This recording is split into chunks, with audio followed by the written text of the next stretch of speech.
Welcome, everyone. We are so excited to see a full house. It's wonderful. Welcome to the Dollar Utah Pioneer Aquarium Memorial Museum. I'm Sue Blazzard. I'm the Assistant Director.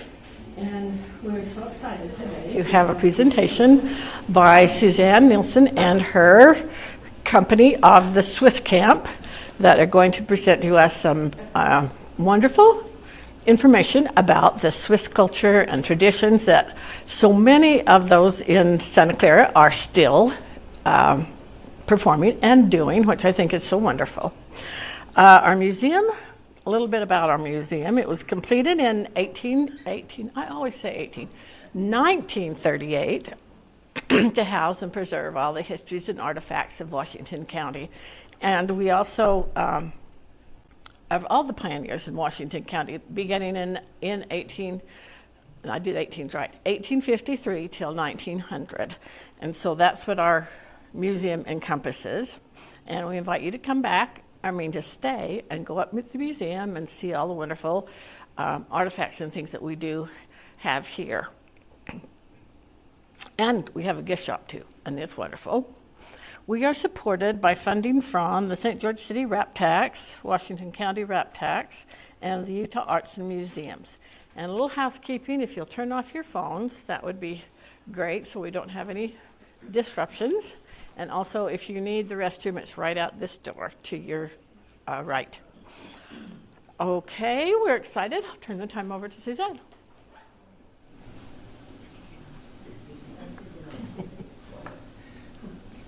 Thank you so much for coming today, and we're so happy to be here. We are representing the Historical Museum, the board of the Historical Museum in Santa Clara. Now, Santa Clara used to be separated from St. George by about 7 miles of nothingness. But as you know, today, we have all gone together into one, except for Santa Clara is separate in our cultural traditions and the history of Santa Clara. We really would like you to come to our historical museum. It's housed in the basement of our town hall, and it's open. We'll tell you that it's open to Monday through Friday, and it's Monday through Thursday, 2 to 5 p.m., Friday, 11 to 1 p.m. So that's the times that you can come and visit. And we want to go ahead now and start our presentation on the cultural traditions of Santa Clara, Utah. So how do you go from one to the next? Okay. We're going to talk just a little bit about one of the cultural traditions we have, which is the different way we dye eggs for Easter. It's a very interesting way. It's quite a process, but it's really fun to do. As you can see, the outlines on these eggs are actually leaves of plants. So in the springtime, what we do is we gather up plants that have come up in the spring into a little pile, and then we get our dye from natural, from the onion, the yellow onion skins. You boil those and make a nice brownish colored dye. And then you can also pull up in Santa Clara all over a plant that's called red madder, right? Madder weed. We call them Red roots, red madder roots. Anyhow, they grow all over in Santa Clara. I guess they had them in the early days and they just continue to grow. They're very prickly on top, but underneath is a bright red root. And if you pull up that root and boil it for a while, it turns to a very, very dark beet red color. So once you get that all done, you get your eggs, and they're not cooked. They're okay, they've not been boiled. And you carefully lay the leaves on the egg. First get the egg wet, then you lay the leaves on it, and then you take sewing thread and wind it all around, and keep those leaves tight on the egg, and then you put it into boil in the dye. And then when you take it out, you untwist all of the thread, and you get these beautiful designs. And it's very, very fun thing to do, and it's still a very strong cultural tradition among the Swiss descendants. And we're trying to also educate other people who would like to try it in Santa Clara. So that's one of our cultural traditions. Now I'm going to go on down, okay, with some of the other cultural traditions. Okay, a little bit more about our museum. Samuel Knight was an early settler of Santa Clara, and the museum is named after him and located in the basement of Santa Clara Town Hall. Santa Clara's first European inhabitants were early Church of Jesus Christ of Latter-day Saints missionaries led by Jacob Hamlin. And we still have the Jacob Hamlin House as a historical site in Santa Clara, which you can visit free of charge anytime. We also have in Santa Clara the Glockenspiel, which another lady is going to talk a little bit more about that, but I just wanted you to see a picture of the cute Glockenspiel, and it plays every hour. In our Santa Clara, we have displays about the cultural traditions, and also we have a wonderful archaeological display, which I'd like you all to come out and see, because people have lived in Utah for 12,000 years or more, and based on archaeological evidence, the Utah Division of State History provides brief descriptions of some of those peoples using the ages of the found artifacts, structures, and other items to piece together a general timeline. Native peoples have inhabited Santa Clara Valley for thousands of years, and our museum has many of their artifacts, which you can come and see. You can also hike in the hills of Santa Clara to the west. There's beautiful trails, and it goes to petroglyphs left by these people. The trails go to these wonderful petroglyphs, which are fabulous to see. All right. Braiding the maypole is one of our traditions. You'll hear more about that in a minute. Paper cutting, you'll be hearing more about that. Swiss paper cutting. And this is the last remaining lady that knows how to do it.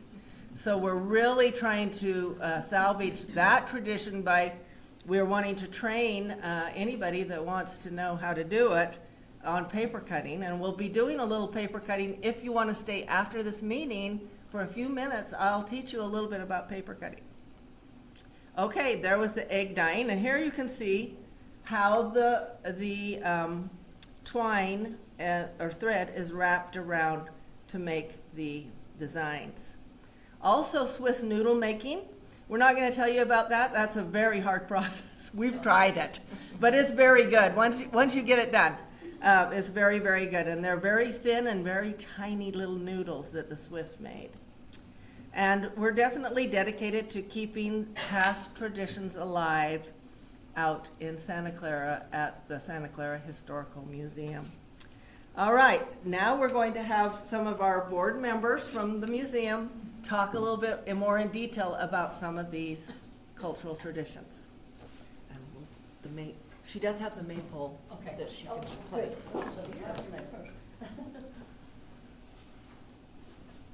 Okay, introduce yourself first. I'm Penny Barbin, and I grew up in Santa Clara, and this was one of my favorite things to do, was braiding the maypole, and she's going to show us. This was a picture that was taken, 2 or 3 years ago at Swiss Days, and it was so fun because all of us had done this when we were kids, and we all knew where we had to go and whether we go up or whether we go under. Is there anybody here who's never braided a maypole? Like a few of you. There's usually about 12 or 13 strands. We had, as I recall, the 5th and 6th grade girls got to do this, and so it was we couldn't wait to be 5th and 6th graders, but sometimes there weren't enough girls in the classes because we had small classes, and we had 3. The year that I was in the 5th grade, we had to use 2 girls from the there were only 2 in the grade ahead of us and only 2 in the grade behind us. So we came out, and 6 in mine. So we came out about right to have the girls, have enough girls to do it. And I think they probably adjusted the ribbons and they adjusted the number to how many girls we had since it was such a small school. But I always looked forward to May Day. We had been practicing the songs and we'd been practicing braiding the maypole. We did it to, one of the songs we did it to was T for 2. And we had to do 1, 2, 3 as we went under and as we came back up. And so half of us would be facing this way, and we'd go over the top, and they would go under, and then the next one we would go under, and they would go over the top, and we just alternated. We go under, over, and when we got through, see the top of that hole, how cute it looks where it's braided. I don't know. Anyway, we always had different colors, and I had forgotten this, but we were given our color of our ribbon to take home and have it washed and starched and pressed, and our mother sort of see that we had a dress that matched the color of the ribbon we had. Oh, there we go. And see the top of it, how all the different colors and how cute it looks where it's braided? Maybe go ahead and play some of it. Do you want to play some of it? What she said. Play it. Play Do you it. want to play the video? Oh, Yes. can we play it? Yeah. Oh, well, let's play it. It's really cute, and it's so fun.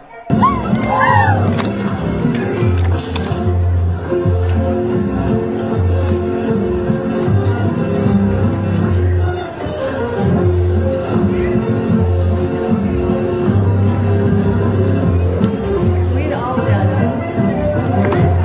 Go up,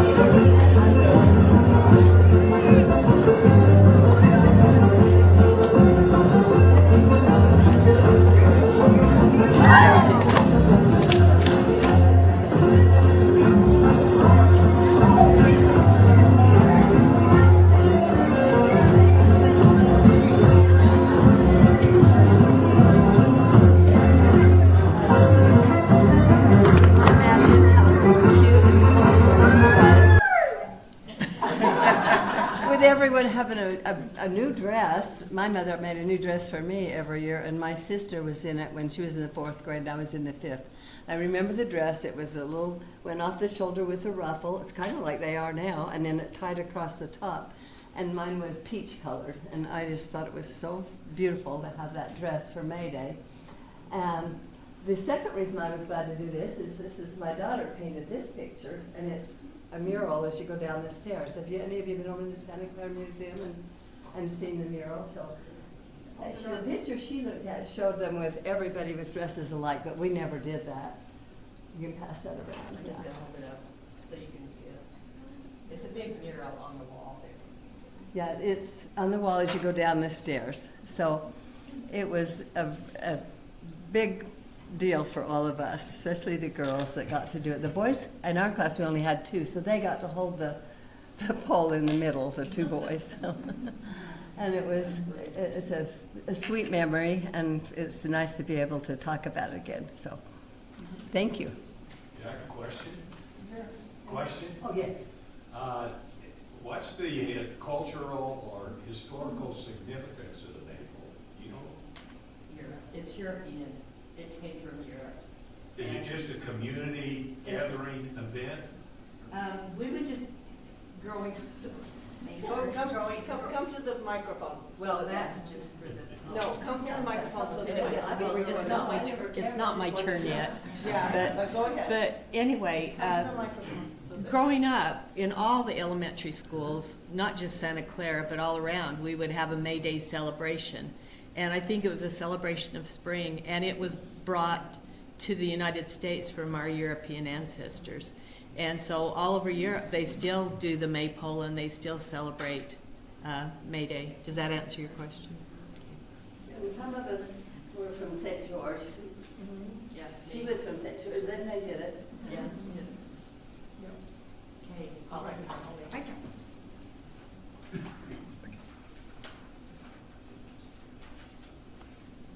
Do you want the...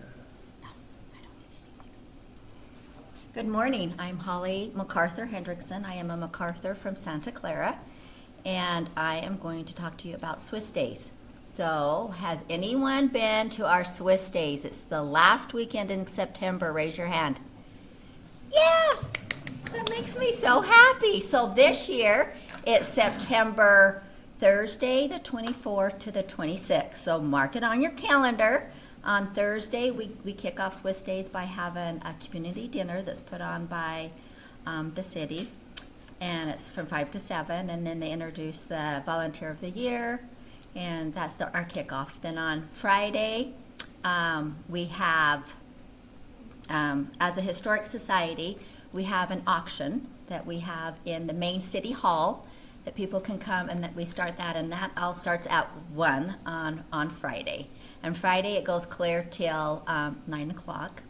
And then Saturday, also at 1 is, this all takes place down at the city hall. And then there's also booths across on the grassy area that's just north of our city hall. On Saturday is at 9 o'clock is the Swiss Days, which is the best part of Swiss Days. No, I'm kidding. I do the parade. So you got to come and support us. You're going to love it. Anyway, there's the parade, and we have people in there, and then the day goes throughout with the booths open, and there's food trucks, and it's just, and music. That's true. Thank you, Susie. Oh, yes, the breakfast. See, I never get down to the breakfast. There is breakfast. There's a 5K, then breakfast, I think, at 8, and then the parade is at 9. And it's just a full day of thing. It closes at 4. Silent auction. The silent auction. We have the car show. Look, all these people are, thank you. See, I'm kind of stuck with the parade, and on that Saturday, it's just kind of crazy. And then we have a booth over the museum has a booth across the street on the grass, and you can buy cute Swiss Days. So, and something, Swiss Days started 1990 was the very first Swiss Days, and it was actually up at the park, up on the heights, up by the, yes, and we grew out of that, and now we're down to the city hall, and so it's just a fun thing to do. Weather plays a big part, so hopefully we have really good weather. But anyway, I hope you guys all come over and just, the museum is open. You can come down and see the museum's open the whole time, not a certain time. It's open all day while Swiss Days is going on, and come see the silent auction. Dinner's is it Thursday night? Yeah, the dinner's Thursday night. So anyway, come and join us. We have a great fun and see what we love about Santa Clara and our Swiss heritage. And there's family charts booth, and there's a lot to see and learn.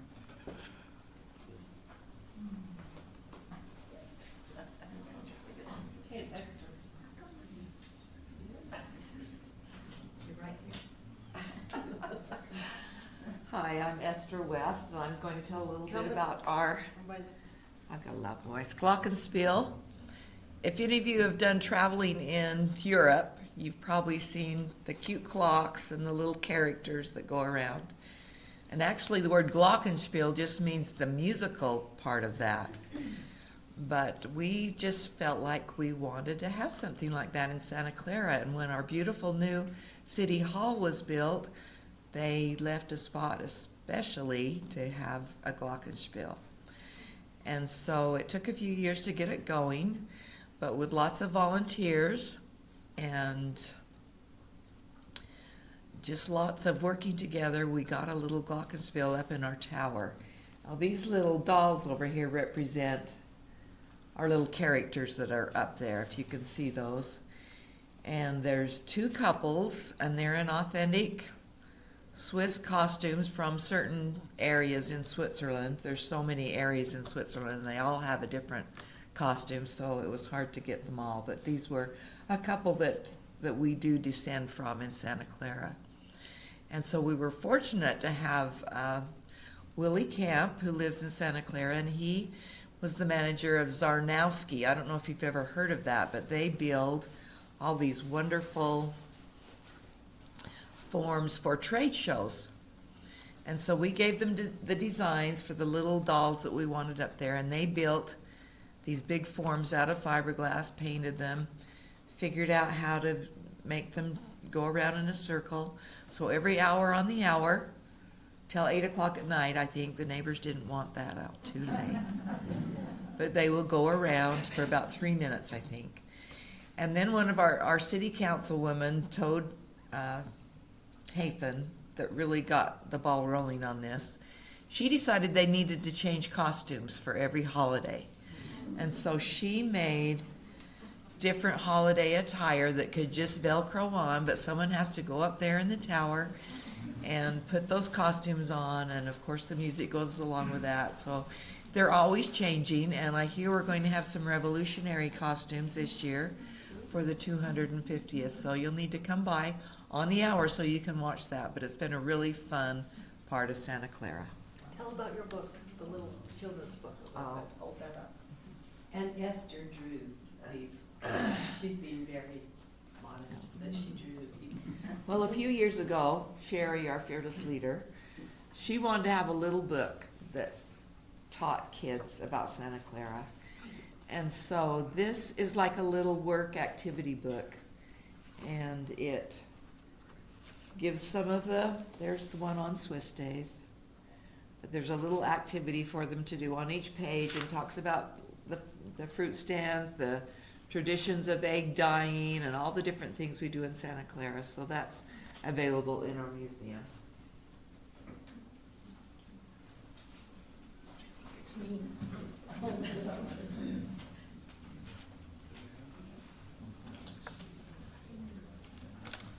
I'm Vicki Fry Laswell, and I'm going to tell you about the fruit stands.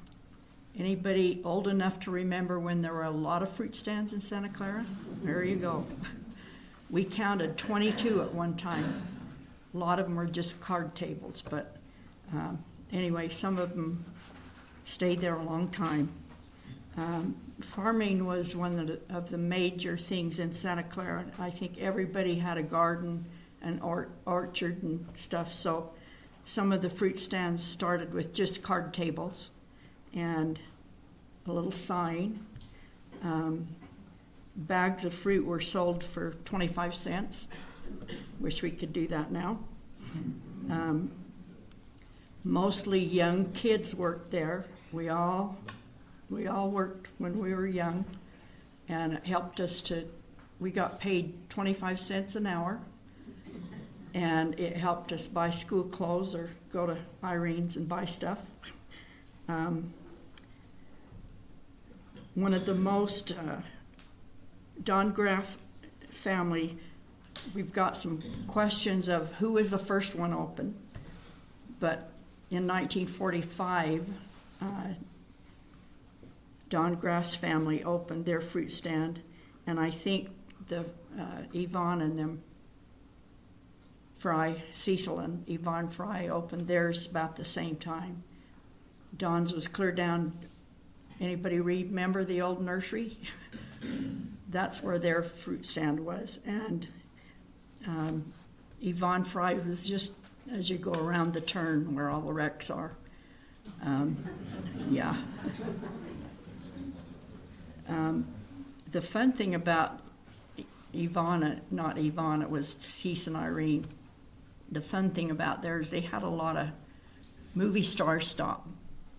Fred McMurray and some of the movie stars, so they were really excited about that. We all waited to see if a movie star would stop. I remember my friend Donna Graff had a little fruit stand down the street, and I'd go down and sit with her, and I said, how old were we when we were down there? And she says, I think about 8 years old. And I'm like, did we know how to even give change back? She said we had good school teachers, and people were really honest back in that day too. So I'm like, wouldn't we be scared sitting down there with people coming from California? So it was the old Highway 91, and it was the main road from California to Salt Lake. When people, because it was so hot coming over the desert, when they come into Santa Clara, they kept saying, this is a little oasis. So we kind of called it the Little Oasis. They didn't have air conditioning in the cars, and I remember my mom kept water bottles filled all the time, jugs of water, for people to dump water in their cars and help them get on their way again. So no air conditioning.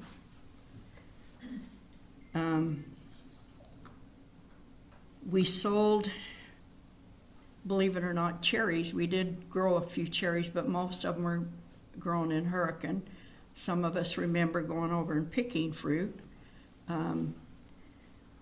They sold watermelons, slices of watermelon, and cold cherries. We always kept them cold. And lemonade, that was the big thing, was lemonade. Everybody loved lemonade. We would get up early in the morning and squeeze the lemons to make the lemon, and the one that we used is down in the museum. So on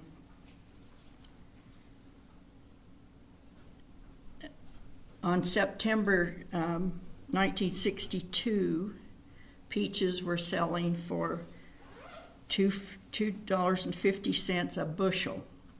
Now, bushels are bigger than just a lug. They're, what, two lugs, 2.5 lug? Anyway, yeah, $2.50. You can't even get them for $2.50 a pound now. Pop sold for 7 cents a can. And lemonade at L.J. Graff's, I know for sure. They sold it for 10 cents a cup and 15 cents for all you could drink. And a lot of the boys, especially that worked on the farms, came in from the farms and drank a lot of lemonade.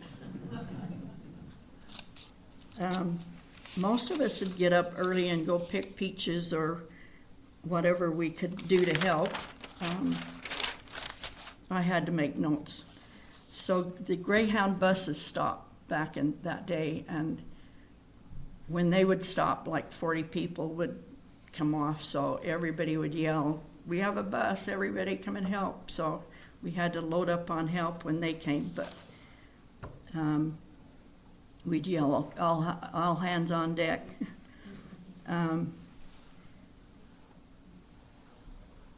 Cecil and Irene served homemade ice cream, and I can't remember if they just had an ice cream freezer that they did, but they sold homemade ice cream in Cantaloupe.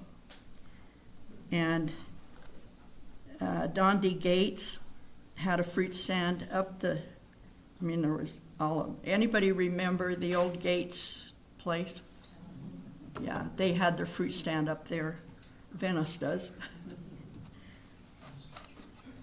I'm not going to tell you about all the little fruit stands all over, but I worked at my Uncle Shelby's and Aunt Jewel's.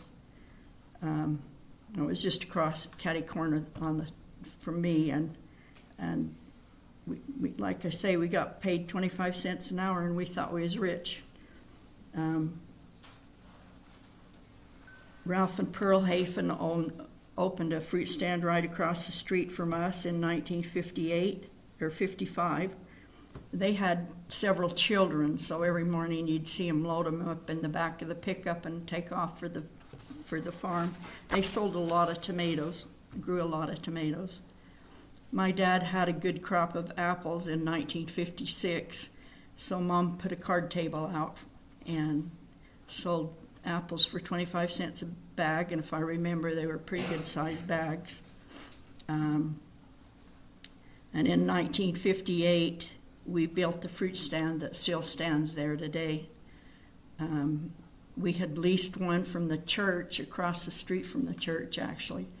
And so when I was young, I was too young to drive, so I would load my wagon up with boxes of cherries or whatever the other fruit stand needed and haul them up the street on my wagon. When I got old enough to drive, then I could drive the car up. When the freeway came in 1973, most of the stands closed, and Mom and Dad decided to keep trying. We had a lot of people come from Las Vegas, and every year the people would come and say, "Are you going to open again next year? Are you going to be open? Are you going to be open?" My mom said, "We're going to keep the fruit stand open until it falls down or we do." Mom and Dad turned 90. They turned the fruit stand over to my brother and I. And but Dad kept helping garden, and Mom kept telling us what to do in the fruit stand. And she died at 98 and a half, and we still heard what to do from her. So this year is 70 years for us, and I'm just happy that my kids have taken over now, so we still can keep it going, and they love it. But what I've noticed is a lot of the kids that are moving back to Santa Clara that left are coming back, and they're all growing gardens. They have to outdo each other like they did in the olden days. Thank you.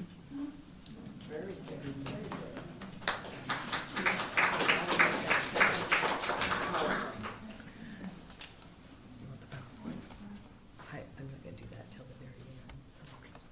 But thanks, but, You want me to bring, oh, here, I'll just bring it up. I'm Sherry Anderson, and I was born and raised in St. George, but my dad was born and raised in Santa Clara, and when my husband and I got married, we moved to Santa Clara, so we've been there about 50 years now, so I figure I'm both, but a lot of Santa Clara.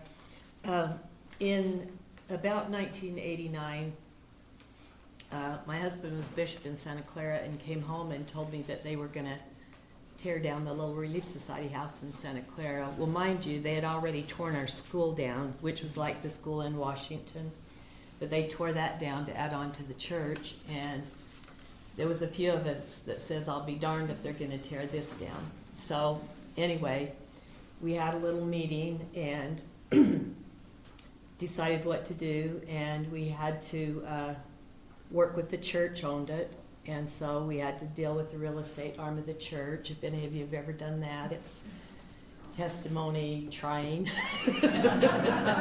Sure. To say the least. Anyway, we won, I guess, but they charged us $22,000 for probably a quarter of an acre of property and an old broken down house and an old broken down Relief Society house. So at that point, we thought, now what are we gonna do? How are we gonna make the money? What are we gonna do? So we had a little brainstorming meeting and we decided, well, let's start a celebration. We can celebrate and honor our ancestors, and at the same time we can earn some money to make our balloon payment that we would make once a year after Swiss Days. So in 1990 is when a Swiss Day started, and it's already been talked about, and we have a really fun celebration. But the fun thing that I would see, as we did our celebration, we would have displays, and at that time we used the church, and all the families would come together, and Venice's mom Nellie I'd go over and help her empty out her basement, and she'd bring it over to the church, and we'd see all these artifacts and all these things that belonged to the early pioneers of Santa Clara, and other family members that all bring their artifacts, and they would show them, but then they would go back home again. And I'm like, oh dear, all these people are going to pass and all these artifacts are going to be lost.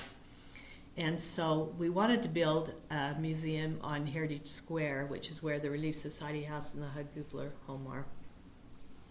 But we never could get those squeaky Dutchmen to come up with enough money to do it. And so we fast forward a few years, and my husband was on city council and came home and said, you know, we're building a new city office building. And that building had been done a few years, and I noticed that the basement was totally empty. And I went to the mayor and I said, so what are we gonna do with this basement? And he said, oh, probably more offices and stuff. And I says, what do you think about a museum? And he said, you raise the money, you can do it. So we raised the money and we did it. And all of these ladies you see here helped do it. And it was quite an interesting experience to actually, most of us, you go to a museum and it's been there for years and years. Well, our museum, we started it. And we decided what we wanted to do with it. We took classes and we learned how to do it. And we made a list of what was most important to us about telling the story of Santa Clara. And so as you go to the museum, it starts with the Chivwit Indians were here first. Well, their ancestors, but they were the ones that we knew and that we went to school with, and they were there first. And then the missionaries came. And then missionaries came in 54, and then in 61, the Swiss people were called to come to Santa Clara. And the missionaries would move on and settle other places, but the Swiss are the ones who stayed and made it a community. A few of the families married in and stayed in Santa Clara of the missionaries. But anyway, there's lots of different things to see in the museum. We have some brochures up here. And also Muriel, who's sick and couldn't be with us today, she's done a great website. And on the website it tells about the history of Santa Clara and the things that we have in the museum too. So there's some cards about that. I don't know what else to say about the museum other than come see it if you haven't been there, and take time. There's really a lot to see, and it's amazing. Once we opened the doors to the museum,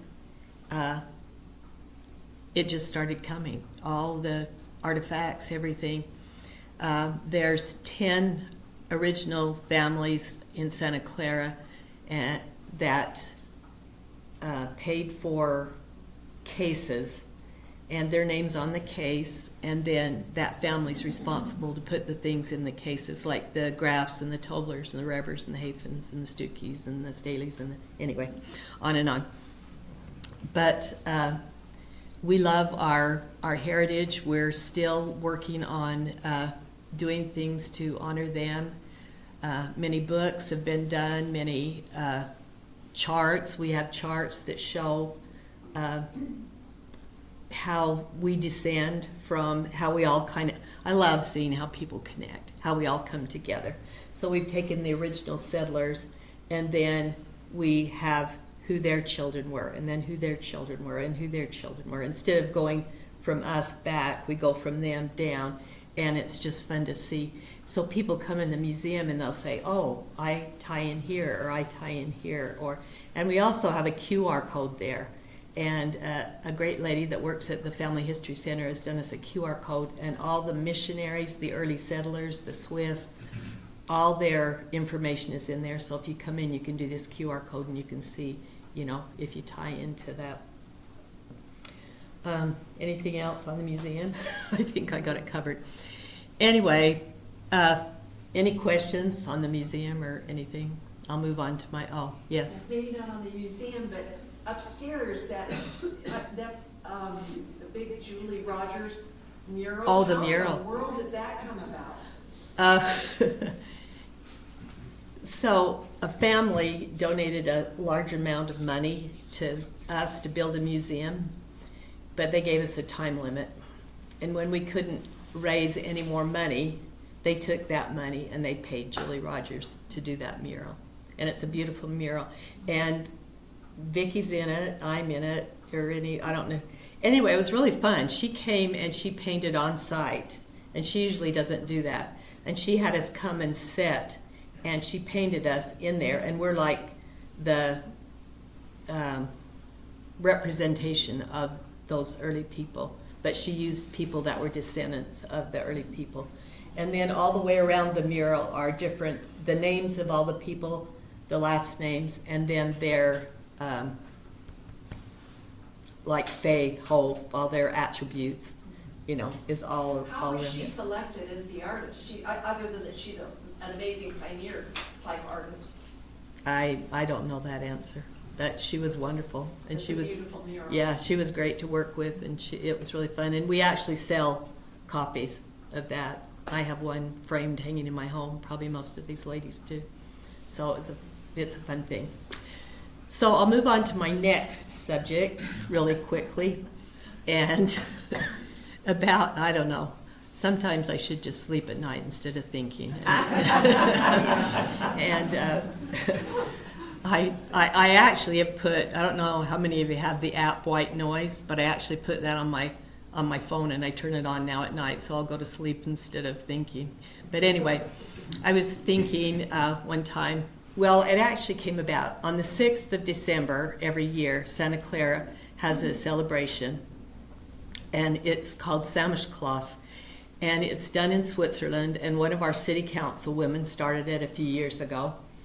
And it's when Santa Claus comes around and he brings a guy all dressed in black, and he checks out each of the children to see, you know, if they've been good, if they're going to get something good for Christmas, or if they're going to get, you know, coal in their stocking or whatever.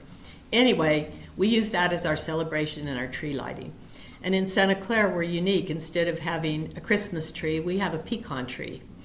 And so we light the pecan tree. And so I was busy looking at this celebration because I'd never heard of it. And there's a lot of things about Switzerland I don't know. My great-great, you know, grandmother came from Switzerland, and lots of other, you know, about 5 different sides of my family. But anyway, they brought some traditions, the things we've shared with you, but there's a lot of things that go on there that they didn't really share with us. And so I went online, and I'm looking at this Samichlaus, and I see this Advent fenster. And I thought, what the heck is that?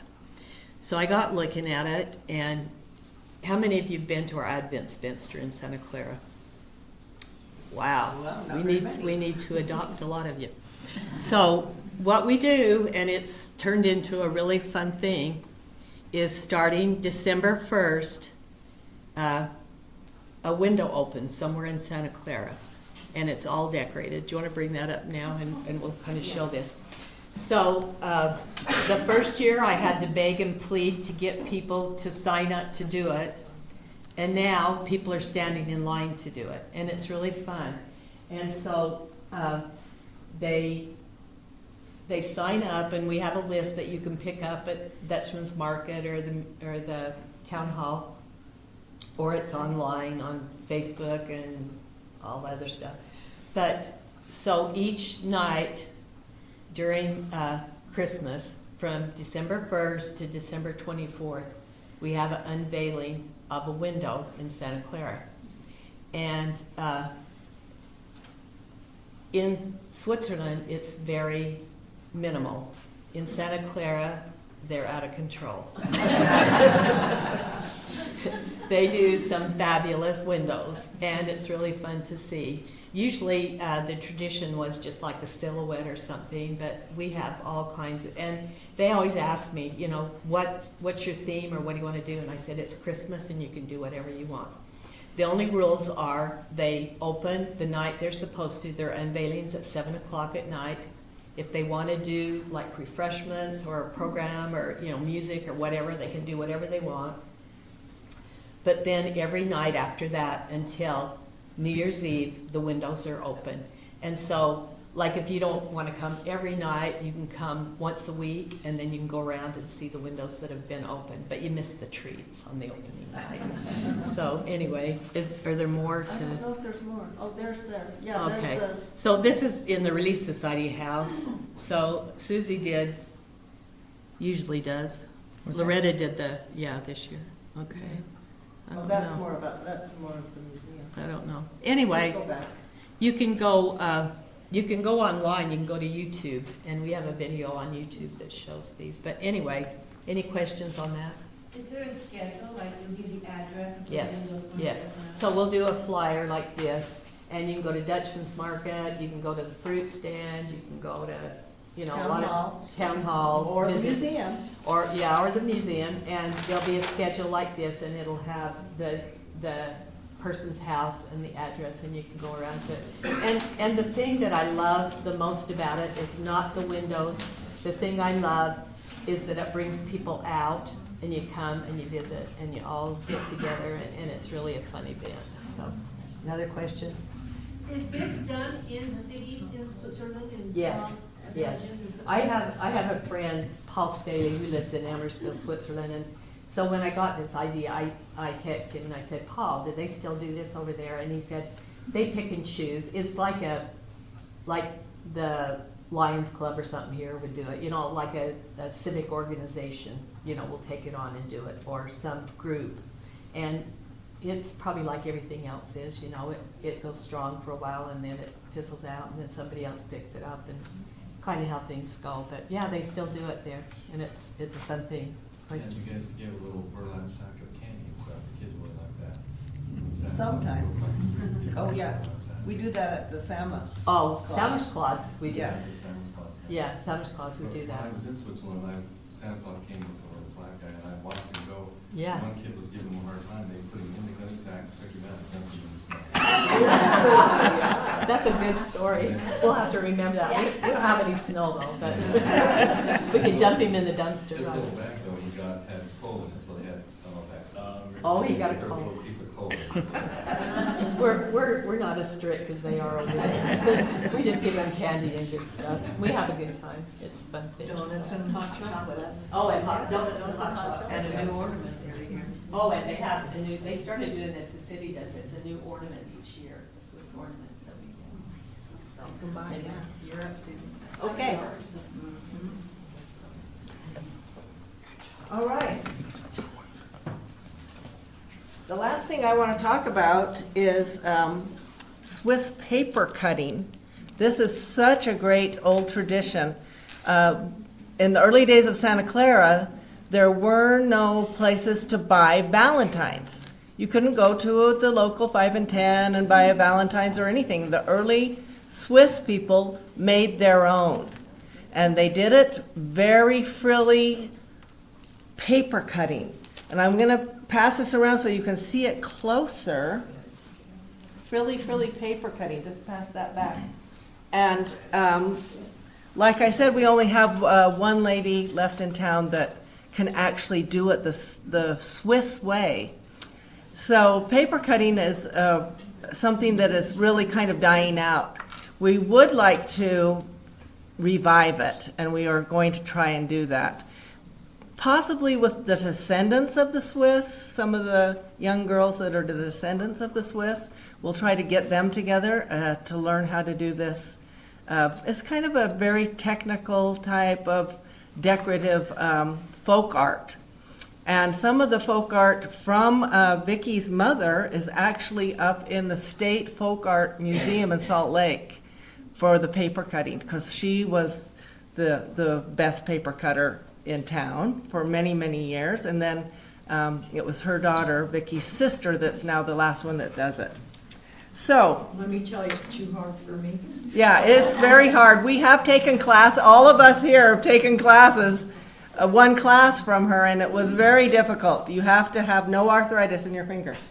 So, anyhow, but I would like to, let's see what time it is. Okay, we only have a few more minutes. I think what we're going to do is close the meeting, and thank you all for coming, but if anybody wants to stay and do a little bit of paper cutting, I brought scissors, I brought paper, and a pattern. You don't have to do this, you know, like the Swiss did, a pattern, so that you can do a little bit of decorative paper cutting. And decorative paper cutting is a great art in Europe, but still pretty strong. And we wish it would be stronger here. But we do have up here, I have a few handouts. The Swiss egg bread recipe, the homemade noodles recipe, and the Swiss dumplings recipe. If anybody wants to pick that up, they can. And also, we are going to encourage everyone to come out and do a history hunt in Santa Clara. This is a really cool thing you can do with your loved ones. If you don't have something to do some beautiful afternoon, you can come. And this is the map of the history hunt. Here are the questions on the back. And the museum is sponsoring this. And you're going to get a treasure at the end, and it's going to be one of those great Dutchman cookies, just for coming and doing the history hunt. So if you want to do that and answer these questions, you will have to show this completed to get your cookie. And you But- get that at City Hall. You can get this at the museum. First of all, you have to come and get it at the museum, but I have a few copies here if you want to take them today. And then you have to complete it, which is going just up and down Santa Clara Drive. There's plaques in front of the historic homes. Here's the map of where the plaques are. You have to go and read the plaque and answer the question on the back, because you will find the answer on that plaque. And so it's just a walking down Santa Clara Drive to do this history hunt. And if you'd like to do it, or have anybody that, your friends, get some group of friends together to do it, your family home evening empty nesters group or whatever, you can do this, and it would be really fun for you to do. So you can pick up a few here. If there's a few copies here that you can pick up, or you can come to the museum and pick up a copy and do that. And then taste our wonderful cookies that are at the Dutchman's Market. Do you know why it's called the Dutchman's? Does anybody know? Because we're Swiss, okay? It's Swiss German. And what they call Germany, in German-speaking people, they speak Deutsch. So it's really Deutschmann, the Deutschman's Market. But since nobody wants to say Deutschmann anymore, because we want to make it easy here in the U.S., we call it the Dutchman. And of course, they're just as Dutch, or very, squeeze a penny to death. It also applies. So, all right, thank you so much for coming. And if anybody wants to stay, just come here to the front, and I'll teach you how to do a little paper cutting. Thank you so much.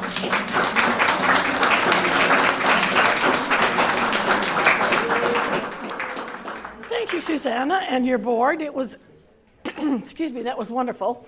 And so much, so fun to learn again all the things that are happening in Santa Clara, and I'm going to have to get busy and come over more to see that. I'd like to remind you announce here, this is the Juanita Brooks Conference that is going to be held in April the 17th at the City Hall Town Square here in St. George. And it is the Historical Preservation Society is presenting it, and I just want to let you know about that. That's coming in April. Our next event will be on the 21st of March, and it will be, excuse me, the Utah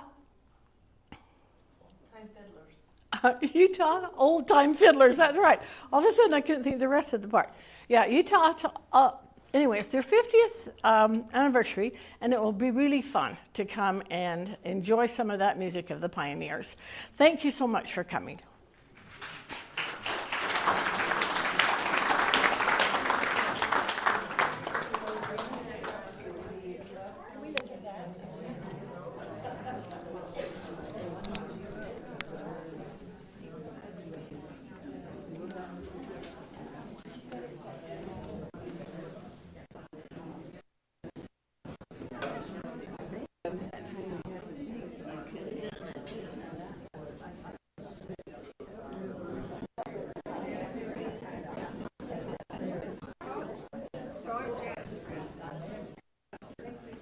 Is this a monthly thing? That's fun.